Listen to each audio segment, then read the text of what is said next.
ताली बजाएंगे और यीशु मसीह के नाम की महिमा। थोड़ी देर परमेश्वर के वचन की ओर चलेंगे और बहुत अहम बातें जो हमारी ज़िंदगी के लिए ज़रूरी है इस अंतिम समय में, जब हमारा उद्धारकर्ता हमारा खुदावंद यीशु मसीह आने वाला है। ठीक है ना। याद रखिए, बहुत सारी चीज़ें ऐसी मनुष्य के जीवन में होती हैं जिससे मनुष्य सुन कर करता है। ठीक है ना। अगर हमने किसी चीज़ को सुना, किसी चीज़ को जाना, किसी ने हमसे कुछ कहा, हम वैसे ही अपने जीवन को आगे बढ़ाते हैं। लेकिन परमेश्वर के वचन से सत्य और कोई भी चीज़ हमारे पास नहीं है। और बाइबल में लिखा है, विश्वास सुनने से और सुनना मसीह के वचन से। बहुत कुछ आपको इस दुनिया में ऐसा दिखेगा जो आपको लगेगा कि ये सत्य है, क्योंकि सत्य के जैसी बहुत सारी चीज़ें आपको मिलेगी, लेकिन ट्रुथ या सत्य एक ही होगा। ठीक है ना। थोड़ी देर के लिए यहाँ ध्यान देंगे। अब गाना गाने का समय खत्म हो गया है, वचन सुनने का समय है। Praise the lord. सो यीशु मसीह ने अपने जीवन काल में वो सारी बातों को हर मनुष्यों पर प्रकट किया। और हमें ये मालूम होना चाहिए कि सृष्टि कब बनी और सृष्टि के बने हुए आज के दिन तक कितने साल हो गए। आपको मालूम है कितने साल हो गए? कोई बताए कितने साल हो गए? बिना हिले डुले बताए जी। कितने? इस दुनिया को बने हुए 2000 साल हो गए? नहीं, इस दुनिया को बने हुए 6000 साल हो गए। कितने साल हो गए? 6000 साल। और इन 6000 सालों को 2000 भागों में बांटा गया है। अगली बार जब हम लोग फ्राइडे को प्रेयर मीटिंग करेंगे तो मैं उसके विषय में आपको बताऊंगा और ऑनलाइन भी संदेश डालूंगा ताकि हम लोग सीख सकें। और परमेश्वर के वचन के अनुसार हर एक युग में प्रभु ने अपने नबियों को भेजा। किन्हें भेजा? अपने नबियों को। नबी अर्थात अपने भविष्यवक्ताओं को, क्योंकि परमेश्वर का ये नियम है कि बिना भविष्यवक्ता के वो अपनी बात किसी को नहीं बताता।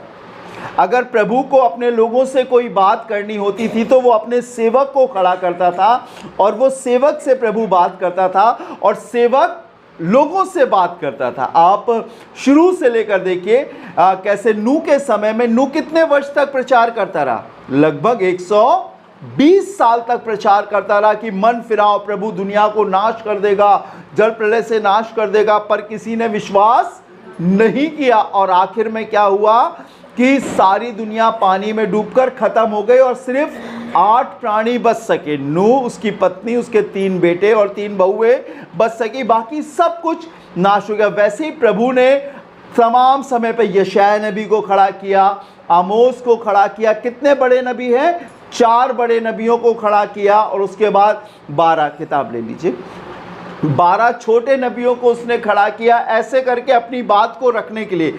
और आज भी मेरे और आपके पास जब हम प्रकाशित वाक्य की किताब का अध्ययन करेंगे तो हम आपको बताएंगे कि आखिरी नबी कौन सा है और कौन से समय में कौन से नबी ने प्रभु के वचन को सुनाया।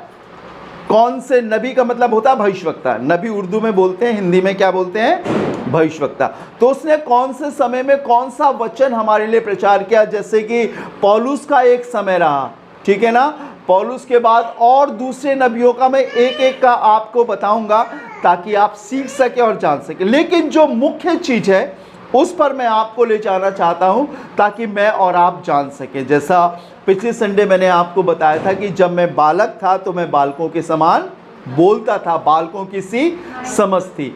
लगभग 1991 में 1991 में मुझे डूब का बपतिस्मा मिला। पिता, पुत्र और पवित्र आत्मा के नाम से मुझको बपतिस्मा मिला। और प्रभु के दास जो एक पेंतीकॉस्टल कलीसिया के सेवक थे और उन्होंने मुगल सराय में, उनका बहुत अच्छा भवन था और भवन के स्टेज पर ही एक बैप्टिज्म टैंक था। उन्होंने मुझे वहाँ पर बपतिस्मा दिया और उसके बाद बपतिस्मा लेने के कुछ समय के बाद मेरे लिए ये मौका हुआ कि मैं बिहार, आरा, भोजपुर, आपने नाम सुना होगा, वहाँ पर जाके मैंने लगभग 8 महीने 1 साल की मैंने ट्रेनिंग करी एवेंजलिस्ट की। और उसके बाद जैसे मैं वहाँ से आया कुछ महीने में अपने घर पे रहा, फिर मेरे को ये मौका मिला कि मैं अपने जीवन को आगे बढ़ाऊं और फिर उसके बाद प्रभु के एक दास रेवरेंड जगदीश दास ने मुझे मेरे पिताजी हमारे ईसागढ़ के CNI चर्च के पास्टर के मित्र थे। मेरे पापा भी बीड़ी पीते थे और पास्टर साहब भी बीड़ी पीते थे, बड़ी अच्छी उनसे पटती थी। और मेरे पापा ने पास्टर जी से बोला कि मेरे बेटे के लिए कुछ सोचो, ध्यान से सुनिएगा, कुछ सोचो। तो उन्होंने पास्टर जी ने, पास्टर हनूक मसीह ने मुझे रेवरेंड जगदीश दास से मिलाया। और उन दिनों में रेवरेंड जगदीश दास, जिनका ससुराल ईसागढ़ में है, वो आए हुए थे और उनके घर में उनके ससुर साहब की डेथ हो गई थी। और तीसरा दिन था जब कंडोलेंस मीटिंग हो रही थी, एक सर्विस हो रही थी। तो मेरे जब पास्टर ने उनसे बोला तो उन्होंने मुझे डायरेक्ट मौका दिया कि राजू तुम कुछ बोलो। तब मैं वहाँ पे खड़ा होकर मैंने जो परमेश्वर ने मेरी अगुवाई करी मैंने बोला, और मैंने बोला धन्य है वे जो शोक करते हैं क्योंकि वो शांति पाएंगे। और उन्हें पता नहीं क्या चीज़ अच्छी लगी और वो मेरे को लेकर लखनऊ चले गए। और लखनऊ में मैंने कहा मैं सेवा करना चाहता हूँ। वहाँ खुदा के दास बिशप टोनी भैया से, अगस्त्य सेंसोनी टोनी भैया से मुझे मिलाया और मुझे ये बोला गया था कि अगर तुम्हारा सिलेक्शन हो गया तो तुम यहाँ रुकोगे और अगर नहीं हुआ तो अपनी मम्मी से किराया ले लेना और तुम्हें हम वहाँ से ट्रेन में बैठा देंगे, सो तुम आ जाना। चूँकि उस प्रभु के दास रेवरेंड जगदीश दास के बेटे मेरे मित्र थे, शानू भाई जो इस समय ABC के बड़े बिशप हैं, मेरे मित्र थे। सो वो अपने रेलवे के पास पर मेरे को लेके गए। मैं वहाँ गया और 13 जनवरी को मेरा सिलेक्शन, 13 जनवरी 1993 को मेरा सिलेक्शन बाइबल कॉलेज में हो गया। मैं वहाँ रहा, बहुत क्रोध आता था, बहुत गुस्सा आता था, लेकिन मैं ये सोचता था कि प्रभु आपने मुझे चुना है। बहुत सारी कमियाँ मेरे अंदर थी, लेकिन मैं प्रभु का धन्यवाद देता हूँ, परमेश्वर ने वहाँ मुझे चुना। 2 महीने के बाद मैंने पवित्र आत्मा को प्राप्त किया, एक ऐसे अनुभव को जिसे मैं अपनी ज़ुबान से बयान नहीं कर सकता हूँ।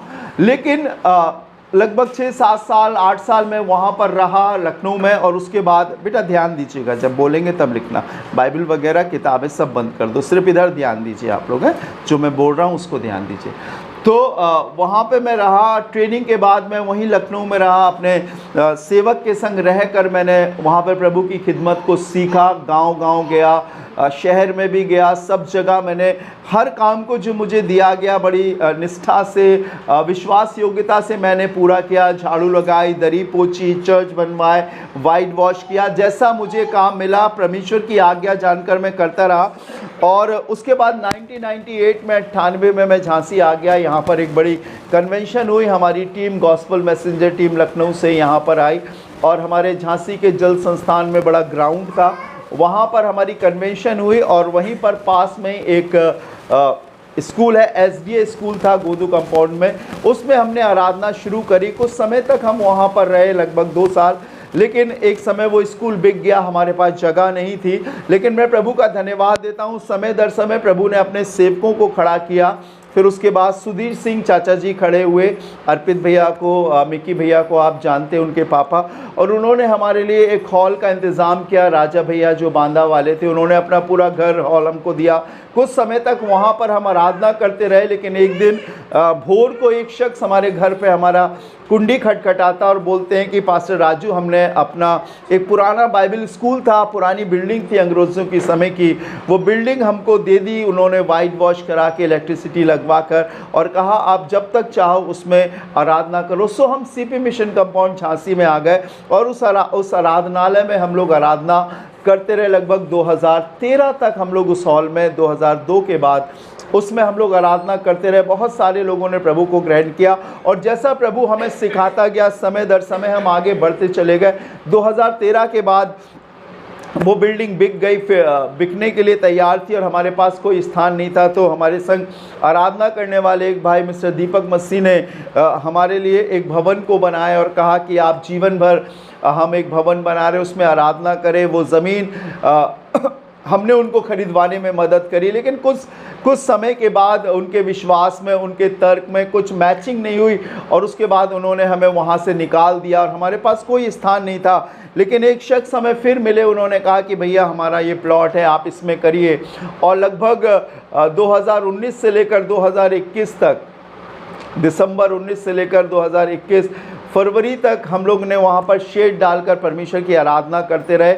हम पीछे नहीं हटे, जो जगह हमें मिली हमने उसे खुदा का घर बनाया, परमेश्वर की महिमा करते रहे, बढ़ते रहे। बहुत उतार चढ़ाव जीवन में आए। हम यही सोचते थे प्रभु कब तक हमें ऐसे रहना पड़ेगा। और एक समय ये आया कि वो प्लॉट हमें मिला था, लगभग 2.5 लाख का हमने शेड डलवाया था। उसमें मेरी पत्नी ने भी उसमें मदद करी थी, चर्च के लोगों ने भी, हमारे ज़्यादा पैसे वाले लोग नहीं थे, गरीब लोगों थे, उन्होंने भी मदद करी थी। लेकिन एक दिन वो भी हमसे ले लिया गया। हम लोग प्रार्थना करते थे, प्रभु ने हमें क्रिश्चियन हॉस्पिटल जोकनबाग में एक पुराना हॉल दिया कैंपस में, जो अंग्रेज़ों के समय का था।